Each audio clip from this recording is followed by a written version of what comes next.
Are you tired of getting shit on by your BMW friends? Well, let me break it down for you.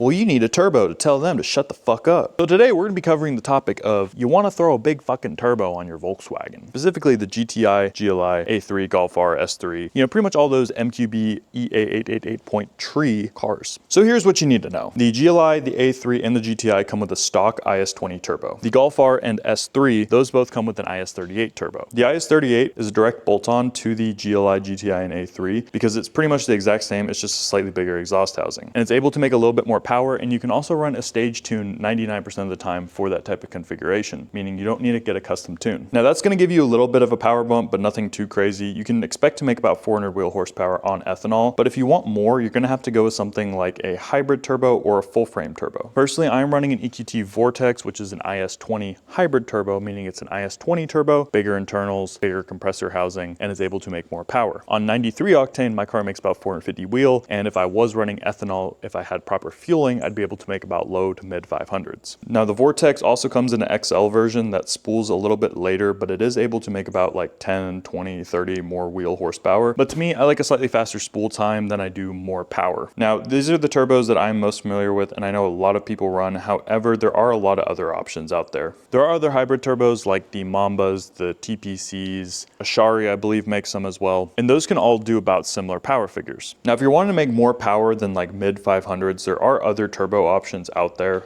like the 660 and 770 size turbos, the EQT Typhoon, the Ashari GTX 3076R, I believe. And all of those can get you into like the 600s, and even the Typhoon can get you well into the 700s. But the thing is, if you want to go that high into power, you really need a built motor for anything above like 570 wheel. And even then, you still have to limit the torque to around 450 wheel to keep the stock engine together. Now, obviously, you can't just throw a turbo on it and make power. You need other things too, like proper tuning, fueling, and you also need other bolt-ons. Obviously, you're going to need all the basic stuff like an intake, a downpipe, charge pipes, intercooler, and all that stuff. But when it comes to fueling, you do have a couple of options. Personally, I'm running a high pressure fuel pump and a low pressure fuel pump, but the ideal way to go about it, and if you want to run ethanol especially, you need to have port injection, and that's basically adding 4 more injectors on top of the intake manifold to be able to provide even more fuel flow into your engine, so that way you can make more power, because obviously you need fuel, timing, air, spark, and power, something like that. So that's everything that you need to know. But the point is, you can make a lot of fucking power out of these 4 bangers,